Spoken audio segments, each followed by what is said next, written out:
Welcome everyone, it's Nicola here again, and today I'm going to be talking about the second of the entrepreneur's traps that I've observed over the years. It's a biggie. It's procrastination.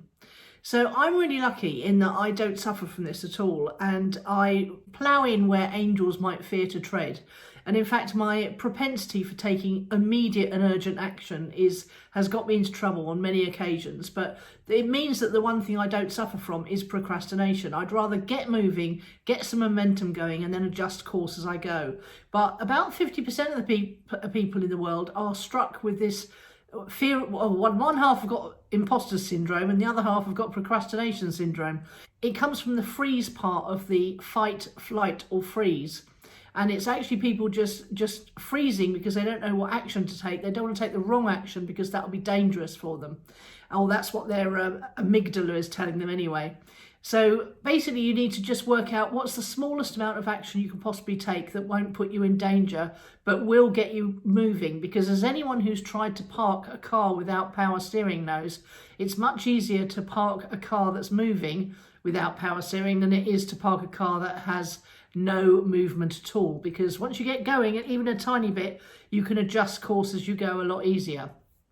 So where does that fear come from, and what's it all about? I've seen so many different types of fear in entrepreneurs. There's the fear of failure, which obviously I used to have back in the day, which is why I never set goals. And the fear of looking stupid.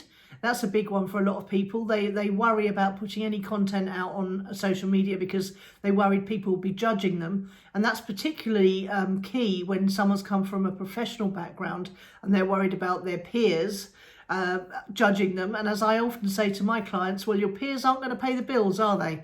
And the only way you're going to make some money is if you get some content out there and get to start attracting your ideal client or customer. So don't take any notice of what your peers might say about you, because they will not be paying your bills or buying your groceries, that's for sure. The other fear is the fear of success. Now, this sounds absolutely bonkers, doesn't it? But when I was speaking at the World Internet Summit back in the day, there was a girl in the audience who stood up to ask the experts panel a question. And she said, but how will I handle all the emails when I'm successful? And bless her, it hadn't even occurred to her that she wouldn't be handling her own emails when she was that successful. How many multimillionaires do you know that handle their own emails? No, you hire a VA or a virtual assistant or a personal assistant. And actually, most people can have a VA really inexpensively now, because there are some wonderful people around the world, the Philippines particularly, places like Vietnam and the Far East generally, where you can go onto Upwork and you can put on a job description for a virtual assistant, and you can hire yourself a virtual assistant for between $6 and $10 an hour. And these people are highly qualified. They are not very entrepreneurial, which is what you want in a virtual assistant. You want someone who's very detail orientated and who's very conscientious and who's got brilliant written and spoken English. And many of my VAs have had better spoken and written English than I have. So don't be worrying about that, because it'll take a lot of the admin off you. It'll take a lot of the minor financial stuff off you, like sending out invoices and things. And it can take a lot of your social media activities off you. So in my Be Everywhere online program I teach, basically we get the entrepreneur to do whatever the entrepreneur and only the entrepreneur can do, and then we hand it off to their VA to do everything else, following a very strict sort of set of tick lists and standard operating procedures. In fact, the virtual assistant creates the operating procedures, which is really pretty good, because entrepreneurs aren't very good at that sort of thing, as I've known to my cost. I once knew a great life coach who used to talk about anti-goals.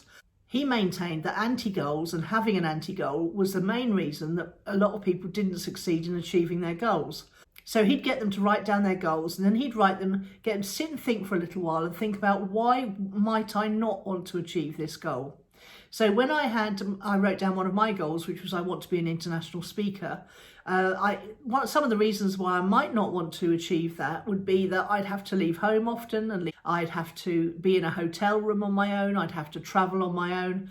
And that really sort of was subconsciously putting me off from putting myself out there as an international speaker. And I always sort of imagined myself staying in sleazy bed and breakfast and travelling third class and all this stuff. So he got me to reframe my goal as I am a successful international speaker. I'm sharing my marketing knowledge all around the world and helping millions of people. And I only travel business class and stay in 4- and 5-star hotels. And that has subsequently come to pass because I found out that there's lots of different ways to get those hotels at a much reduced rate. So yeah, that was what my anti-goal was, and it was holding me back from even moving forward to start to achieve my goal. So if you've got a goal that you consistently set, it's a good time of year for it, isn't it? Christmas coming up to New Year. Have a look at all your goals that you traditionally set and traditionally don't achieve every year, and then have a look at what your anti-goal might be. I think you'll be quite surprised. And then you can turn your anti-goals, here we're coming back to the old post-it notes again now.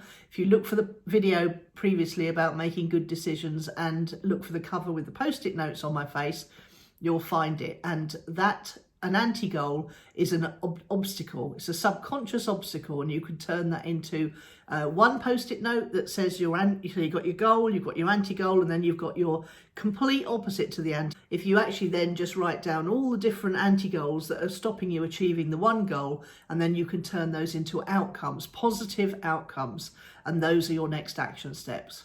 And the final reason that a lot of people suffer from procrastination is because they hear negative and critical voices in their heads. If you're hearing a negative or critical voice every time you think about setting a goal, then just stop for a moment and think about whose voice that is. It's your ego, basically. It's not real voices in your heads. It's your ego, and it's trying to keep you safe. So all you need to do is work out what voice your ego speaks in, and you'll find out that you're probably paying far too much attention to an ex-boyfriend, a critical parent, or someone, an old teacher that you should have stopped listening to in your head years ago. So have a think about that, because that's a really good clue about when someone who's been trying to keep you safe all your life is now outdated and needs to be gently and firmly shut up. So I hope this helps when you're thinking about procrastination. Do let me know in the comments below, after you've given me a like and a subscribe, of course, what your particular procrastination is, and I'll try and make some suggestions to help you out. In the meantime, of course, you know where you can find me. Come over and download a copy of my book completely free of charge at clicksandleads.com. And if you know already that you want to work with me, or clicksandleads.com/academy. We're just gearing up to take in our next new cohort of clients starting on the 5th of January. So do go and have a look and see what you think. I hope this helps. I'll see you tomorrow. Bye.